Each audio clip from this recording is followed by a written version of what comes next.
and welcome to Meanwhile in the Falklands. I'm Caiti. I'm Hannah Newton. And I'm Thomas Stockton. We have no idea what number of podcasts we're on now, but let's just leave the numbers behind. Definitely solid 20s, I think. Really? Oh. No, it's I was going to say, she said no idea, and I'm sitting there going, I know exactly what number we are. I created the folder for it this morning. Well, I think we need to lose the numbers from the podcast. Exactly. We're past that stage. It's just podcast. It is. So our blurry heads might be because last weekend we had a bit of a mad one, didn't we, guys? A mad weekend, didn't we? We had one day of 3 or 4 different events. We had the emergency services open day, followed by the food festival, and then we had the book sale at the museum, and then Caiti and I went to the tea dance, which I adored. I thought it was so fun. It was so lovely, wasn't it?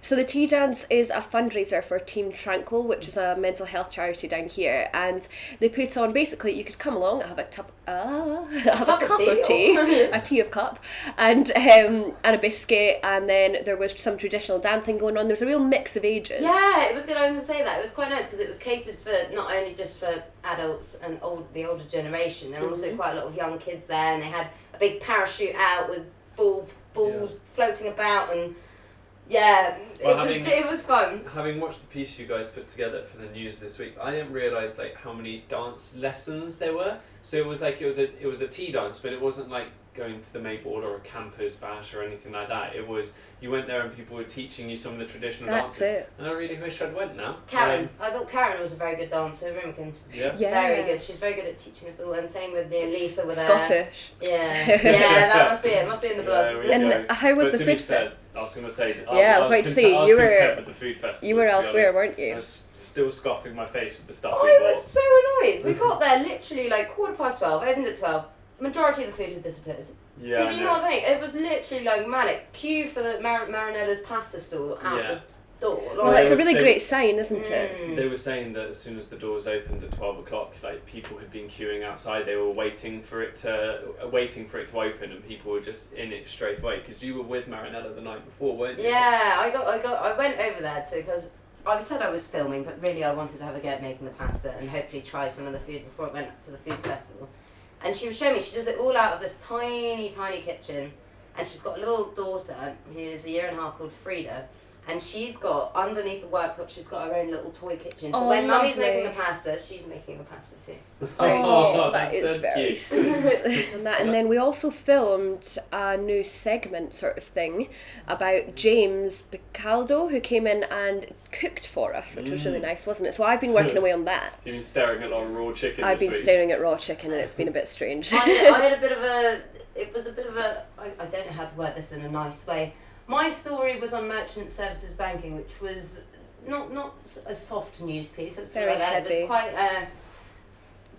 I want to say dry, but I know that sounds mean. It was interesting because I learned something about things that I don't know about banking wise, and it's going to bring a lot of good things to the island. If they get chip and pin services down for the local businesses, it means that the tourists can actually pay by card, and a lot more money will come into the economy. But it was difficult trying to make that piece look visually stimulating. Yes, but hopefully a lot of people will watch it and think, oh, actually, I might apply for this for my business or whatever. So, yeah, watch. Educated the man on the street. Exactly. So, yeah, definitely. When I'm in the UK, I find that I never get cash out.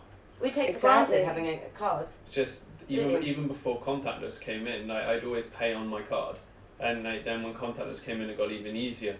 And then moving back down here and realising that if at 3 o'clock on a Friday I haven't got my money out of the bank, what on earth do I pay? How do I? That's the thing, yeah. But that's why I end up having to go and get cash back all the time from the little shop and the kelper, and I think they probably go, for God's sake, she's back, and my checkbook's empty all the time. And well, we must have had a bit of time this week because, Tom, you've had a bit of time to put something on Falklands bringing by, haven't you? What have you put on there? This is a sad story. I'll get the little violins out. So 2 previous FITV staff members and myself decided that we were going to get ducks. It was a low moment in our lives. We were feeling quite lonely.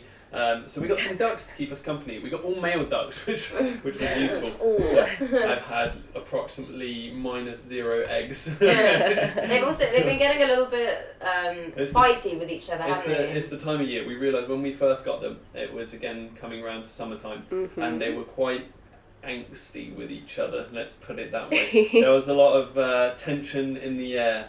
And then we went into winter and they all seemed to be getting along really well, and I was like, oh, you know what, that's fine, maybe these ducks are fine. And then summer's around the corner now and they're starting to fight each other again.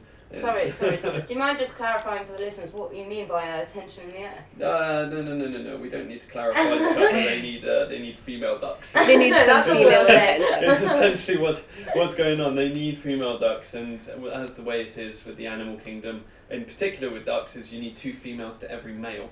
So if we were going to get female God, aren't ducks, they greedy? Two females, I know. They hurt them otherwise. So they're on the Bring and Buy page if anyone wants them. 3 male. 3 lovely male free ducks. to a good home, and they're called Jerry because of Tom and Jerry, Jake the Drake, and Sir Francis Drake. So if those names don't make you want to adopt them, nothing will. Oh. Sir Francis is my favourite. Maybe we should put a post on our social media pages with a little description of their personalities and their names. And explaining that you have a complete phobia of birds. Yeah. I am more than happy for these ducks to go to a good home. I've got a serious phobia of birds. You can have a little party, a celebrating party. I'll finally be able to walk in the door. You can be in there sunbathing, doing what you want. It's alright, we'll replace them with a chicken run outside. Oh, that's worse. I love one. So much worse. So as well, Hannah, you've had a bit of an interesting week because you've been down to the hospital to learn about something that they've got going on there, but something for you too. Yes, I have decided that I'm going to give myself an overhaul and give up smoking. Right. I've said it now. I smoke 10 cigarettes a day and I've smoked since I was 16 and I'm now 26. I don't want to tell everyone my age, but I am 26. 10 years I've been smoking and I kind of got fed up with it and thought, you know what, I need to look after myself. I'm not feeling very healthy and I'm just feeling tired a lot. So I went to see Chrissy, I think her name is, at the KEMH, the hospital. And she has been very, very helpful in setting me up with like a stop smoking program. So she's given me a load of nicotine patches, chewing gum, an inhaler, a spray, and I'm going to see her in a week, and I'm hoping by next week I can go to her and say, I'm not smoking anything in a day. Which is, at the moment, I'm on like 4. How long ago did your whole quitting program start? It started on Tuesday, so you can have an update on how I'm doing. That would be good, yeah. Let's just hope I haven't gone back or doubled it. But how's it gone so far? How are you finding it? It's good. I found, for me, I have to keep busy. As soon as I'm not busy, I want a cigarette. But she was saying what you have to do is kind of retrain your brain, because whenever you have a craving, you automatically go to have a cigarette. And instead of doing that, you should have a sip of water to trick your brain into thinking, well, actually, when I'm feeling stressed out or when I'm feeling anxious or whatever, have some water, and I don't need the cigarette. Yeah.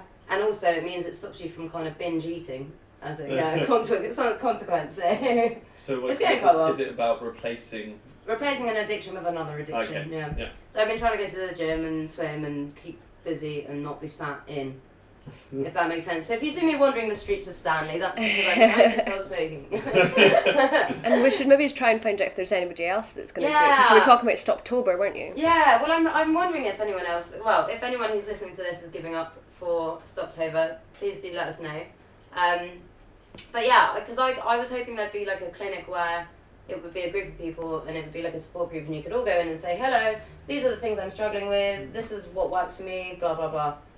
But it's more of a one-on-one appointment from the gist of what I'm getting. So if anyone is giving up smoking, please do let us know on our Facebook page. Sounds good. Yeah. And what were you working on? You had a bit of an interesting new kind of story this week, Tom, didn't you? There was an Argentine ship, part of the Argentine Navy, that came a little bit closer to the Falkland Islands than she was expected to, let's say, and it was picked up by social media, and because there were so many maritime tracking apps out there, so they picked up the movement of this ship, and obviously appeared to enter the economic zone, which is 200-mile radius outside the Falklands, and then they also appeared to have movement at the same time of the HMS Clyde heading towards it, which is the British Navy ship, which is which is job to protect the islands. So we were looking into that, whether anything actually happened, because there were so many stories and so many people. Well, this was like proper journalism, wasn't it? Because you had to cross-reference like sources and getting stuff from social media and this and that, and and trying to suss out what was real and what wasn't. Trying to get a statement from the military. Mm-hmm. Yeah.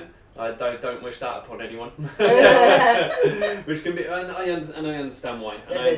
But you see, there was an article that came out in the Telegraph about it, and there was they quoted an ex-Navy captain saying that because it's an oceanographic. Woohoo! I hate that word. That word. Oceanographic vessel, so it has a lot of deep sea detection radar equipment on there. And it was like, maybe because of the kind of vessel it was maybe researching for oil and things like that, because there's like that whole conspiracy. I think some of it's a bit conspiracy theory, isn't it? But the whole relationship with Falklands and Argentina, and people automatically jump to a conclusion. Oh my God, they're coming to get us, and this and that. And they're looking for our military, whatever. I understand why people feel like that, and I understand that the military and the government won't be able to give us any real answer beyond the statement that they gave us. If you want to see it, obviously tune into FITV for this week. But when I saw about the whole deep water thing, I was having a chat with a local chap about it, and I mentioned the Telegraph article, and he was like, well, to be honest, if they're searching for anything at the bottom of the ocean, they're probably searching for the San Juan, the submarine that went missing earlier on in the year. That's and a good theory. And it really got to me then that there was a local chap here who could see beyond the initial almost fear and prejudice that has been harnessed over the last couple of decades, and I understand why. But it was nice to see that someone saw beyond that and saw that, well, maybe they're looking for something else. Let's not jump to a conclusion.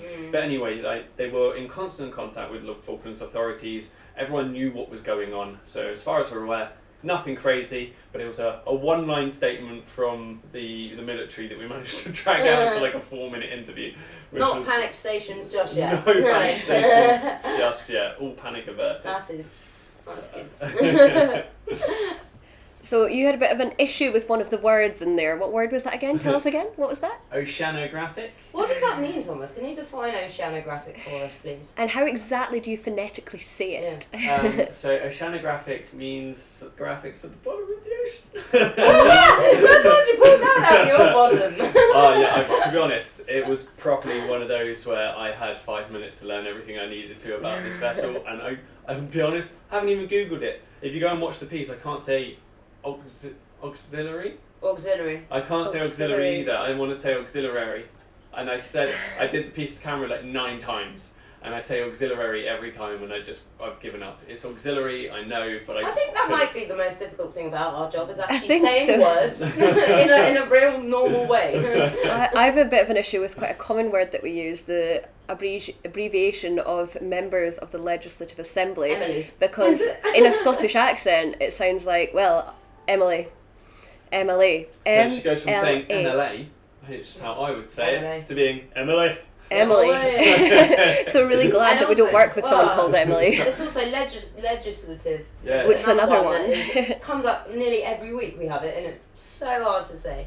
I'll just need to call them those people that work in Gilbert House, And we were talking about someone who received an award last week, and you had a word. What was that word for their what conduct? Began with an M. Can you remember it? Caiti had a proper struggle with it. It made the blooper reel. I can't remember what it was. What did I try and say? Meritorial. Yeah, it was meritorious or meritorial. I was meritorial even a word? Why did you make that up? Merodious or something. Meritorious. Someone with merit. No, it's meritorious. Meritorious. And now here we go. We're questioning ourselves now. We must also say, Paula's not here, obviously. But she's been working on a piece on the Constitution for a while now. Yeah. And that is coming together. So I think next week that should be out. She's been out and about. I was out with her this week doing her pieces to camera. And we had a bit of a slight problem because one day it was absolutely windy, rainy. And we've got these little fluffs on our lapel mics. And because it was so windy, these fluffs cost £7. By the way, expensive fluffs, blew off into the sea, couldn't find it, and then her microphone was all picking up all the wind noise, so we had to go home, and we all came back here very sad. Oh my goodness. That might have been our last fluff. No. The fluff is actually a windjammer. There we go. So you know. Yeah, we have a number of other ones that are just sort of hidden at the bottom of a box, so that people can't just keep plucking them out. Oh and God, using them. whoever makes them must be making it like rolling in it. You know, just making a little. They're literally just a tiny little bit of fluff. I definitely took them for granted when I was using them at uni. Yeah. But yes, Paula will be back with us next week. And tune in to watch her Constitution piece. I've said it now, so she has to do it. Yeah, there we go. It has to be finished. And there's some wonderful graphics at the opening. Oh, there is. Yeah, who Can I just say? There is. Can I get my trumpet out? So, what are you guys working on next week? What else have we got coming up? We've got Girl Guides on Sunday. Mm-hmm. They're doing an event at the town hall, which will be good because I haven't actually met the Girl Guides yet, and I used to be a Girl Guide. Ooh. Well, I was a brownie and a rainbow, and I did 1 day's worth of Girl Guiding. Oh, so. see, I joined the Rainbows when I was 4, then I went to Brownies, and then I stayed at Guides until I was 13. There we go. You're coming with me, aren't you, Caiti? Yeah. So we can do a little piece on that. Would be quite nice. I was a beaver until I left to move to France. Yeah, so from the age of 4 till 8. Yeah. So not a beaver, a cub and a scout. no, unfortunately. Fair enough. Wasn't cool enough, evidently. No. And also, we've also got government. The government? No, that's wrong. On Wednesday, the governor will have been here a year. It's his year-anniversary. What is that in pearls? You know, in weddings you have a diamond jubilee and whatever. I don't know. I think governor gets a hug. Oh, are you gonna give him a hug? He's gonna get a hug from FITV because I love good old Nigel and Emma. They're that fantastic. sounds good. So, no, it was because it was really, really cool. I was here a year ago when he got sworn into office, and we did a little interview with him, and it was dead cute. He was so nervous before the interview as well. I feel like he's really grown into his role. It's his first ever what's it called? First ever role like this one, sort of more of a ceremonial one. But obviously he has a lot of input with Commonwealth and things like that. So he was dead nervous to begin with, but I feel like he's really grown into the role over a year. And I did see him at Government House the other night, and I asked him if he was doing anything big for it, and he was like, "Oh, probably just gonna have some dinner with Emma and like have a really chilled one. Nice. Nothing too fancy, some dinner with friends." And I was like, it's all right. FITV will put on something big for you. So we'll throw him a party. We're doing a talking point with him. Yeah. We've been away of the talking point. We haven't had a talking point since about May. No, it's been a while now. Yeah, with Richard Cockwell. So actually, before we probably even started doing this podcast. Yeah, it's been a while. Probably been like that long. I think the last one I was away. Yep. I was still in the UK at the time, so it'll be interesting to see if Richard can get the governor in for Talking Point. That'd be quite good because normally Richard with Talking Point he has 4 or 5 different people that they discuss a topic and they kind of bounce from each other, don't they? So it should be quite good. Yeah, and it'll be really good. Richard's our sort of resident paxman around here, isn't he? He is, yeah. He's very good at what he does, isn't he? He gets the answers out of people. I mean, if we had I just want Russell Brand to come down here because Paxman and Russell Brand was one of my favourite ever interviews, and we could have Richard Cockwell and Russell Brand. Yeah. That would make my life. And then on Thursday, we've got a whole day's worth of meetings and committee meetings on safeguarding and education, planning and building. Fisheries will be really interesting. I love the fisheries ones. I love to see all the science behind what's going on in the fisheries department. So hopefully we can find out what's going on. Yes, indeed, and that will tie us all the way up until you next hear from us. Exactly. Oh, well, that's our alarm. That's a cue then. I think that means that's us. So you can tune into us next week by listening to our podcast. Tom, go and answer your phone. So if you want to hear from us in the meantime, then you can go onto our social media channels and catch up with us there. Send us a message, leave us a like or a comment, something like that. If not, you can listen to our podcast again next week or watch Falklands in Focus. Anywhere in the world. We're on iTunes as well. Woo! And iTunes, we're everywhere. You can't get rid of us. Every platform we could think of. Exactly. So we'll see you all next week. See you later. Bye.